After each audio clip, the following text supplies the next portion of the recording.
hey there. This is your old Uncle Ray McGuff, co-host, if you will, of Area 42 podcast, acolyte of Schlockfest, all around zombie takeover TV, go guy. I'm a writer, I'm a lover, a fighter, a singer, sometimes in the shower usually. Yeah, what is there to say about me, really? A man amongst men. Man amongst men. Anywho, I quit jerking myself off here. This is what's going to be known as the Last Roundup Horror Show spinoff, Spotlight, where we take a moment to spotlight independent films that are submitted to our channel. I am your host for this segment. There will be other hosts involved. Hopefully we're going to get several people involved, but today I am reviewing this particular film. The name of the movie is called That Night. It's a 2019 film. Director Joseph R. Davis and Brian Gerson. I hope I'm saying that correctly. With a score by Rocky Gray. And let me tell you, ladies and gentlemen, I can't rave enough about the score of this film. This movie clocks in at 26 minutes, and it's scored and shot beautifully. I'm telling you, it looks as good as, if you're familiar with the film with Jake Gyllenhaal, it's called Nightcrawler. It's as visually stunning as that, with this amazing opening scene, and I'll talk about it in a minute. But the score by Rocky Gray, I tip my hat to you.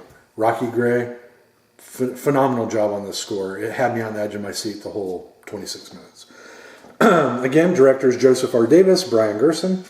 I'll give you a quick synopsis. A terrible act of fate puts two sets of couples in a situation where one set turns into the prey and the other set the predators. Written by Garrett Lee and Jennifer Nangle. I'm hoping I'm saying that correctly. Cast includes Jennifer Nangle, Raymond Williams, Charles Chibdalla, and Garrett Lee. This is a YouTube video, or YouTube film, I'm sorry, it's on YouTube. It has over 9,900 views, which I thought was very impressive. Like I said, it's got a visual, it has a visual aesthetic of the movie Nightcrawler. That's what it reminded me of immediately. From the opening scene, they're driving to this house party, and it's a backseat view with the dashboard lit up at nighttime, and our main couple, the protagonists, are having some dialogue, and it's just gorgeous. Like I was almost like, how is this? Where do I get this level of camera quality for my own stuff? So I can't rave enough about that. Just delightful. So pleasant surprise on that. The score kicks in. Again, Rocky Gray, hats off. They get to the party, but as they're riding, you can tell that there's something that's happened to this couple. There is a tension with them, and they feel believable.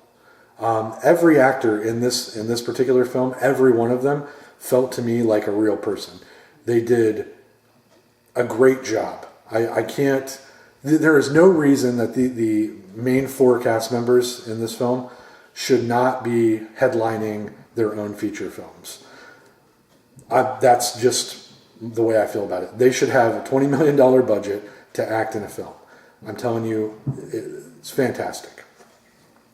But that being said, there's clearly something between them. There's an argument or something that it's always led to believe the gentleman in this scenario, but I don't know. Something happened to them, and so they're not in the best of moods.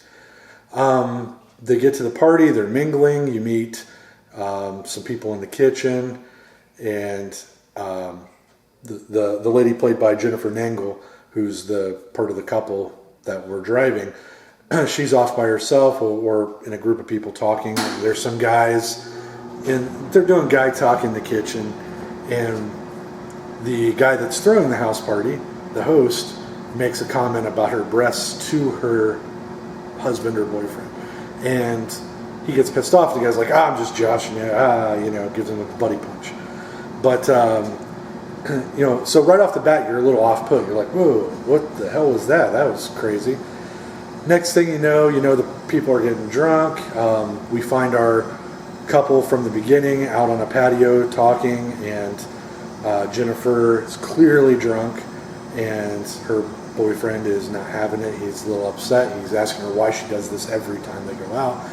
And I don't think it matters really ever, and I'm not saying that, but I want to say how strikingly beautiful Jennifer is. At points and you're like, she looks like a painting. I don't know how they did the light. Like I said, the production value on this movie is really good. So there are a couple of times where you're just like, wow, she is striking.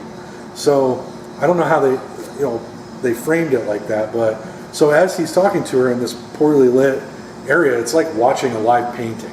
I really, really was impressed with the overall cinematography. But anyway, so they get into a little argument, and he's like, all right, we're out of here. Grabs her up, they go inside, they say their adieus, they try to get him to stay, the couple that's hosting, they won't stay. They get outside, and Jennifer realizes she forgot her coat, so she heads back in. Our main character is staying outside by the car. He's waiting, so finally goes back inside, and the host's girlfriend tries to seduce him, and he turns her down and finds his girlfriend in a room with the host, and he is talking about how good she looks and stuff, and he's like, oh, fuck you, dude. Grabs up his girlfriend, like, let's get out of here. The host's girlfriend claims that her purse has been stolen, and that's when things flip. And like I said, I don't want to give too much away about this movie because it's only 26 minutes long, but from there it gets out of control, and the acting just gets progressively better. The host couple are doing some crazy stuff to these characters. We find out, as they're trapped, that they've either lost a baby by choice or by accident. I couldn't really tell from that. I mean, maybe I misread it, but it seemed to me like she might have had an abortion for some reason that they don't really get much into. But so that was what was between them. I think they had lost a child, basically. The bad guys crank it up to 11, man. I'm telling you, there's some crazy shit, and it ends on this amazing shot, and I don't want to ruin it for you, but this great shot where you're like, oh, this ain't their first time doing this. And it's based on a true story. I'll have to look more into that. My favorite line in this film is, you're acting just like your mom right now. I was like, damn, you don't say that to a girl. You know this. It was really good. The sadistic couple was fantastic. They played angry suburbanites who are vengeful nutcases to a T. Just an overall creepy vibe. The antagonist girlfriend, she really gets a crazy send-off speech at the end, which is great. I can't really say anything more highly than this. This was a great time, a good use of my 26 minutes, amazing production value, great score, terrific acting.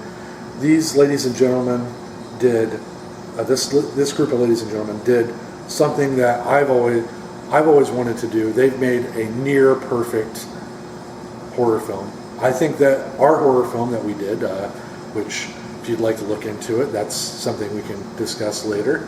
So it's on Zombie Takeover TV. But I wish that our level was this high. They clearly had some sort of budget that was a little bit, or maybe not. Maybe this is all skill. I don't know, but I can't rave enough about how everything came together for this movie. It's worth your time. It deserves every bit of those 9,900 views. I've given it a 9 out of 10. Well done. Well done. If I had one complaint, it would be the running time. I didn't really get to live in this world. I got a glimpse. And as a movie fan, a fanatic to the extreme, I'm the kind of guy that wants to live there. When I'm into something, I don't want to let it go. I love 3-hour films. I'm the guy that goes to movie festivals. I love them. So maybe, you know, that would be my only complaint. It could have easily, I thought, been an hour. But at any rate, it was a beautiful job, and I praise you. Thank you so much for submitting it. 9 out of 10. Again, I'm Ray McGuff. Check out all of our podcasts on Podbean and the Zombie Takeover TV Facebook page, as well as the Zombie Takeover TV YouTube channel. We have lots of great stuff. Support local art. Support artists in general. Go out and see movies that most people don't see. Hey, for every Avengers, there's one little gem out there that's needing and deserving your attention. So seek them out.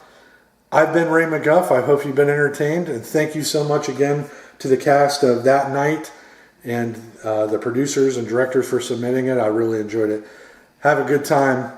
Stay tuned.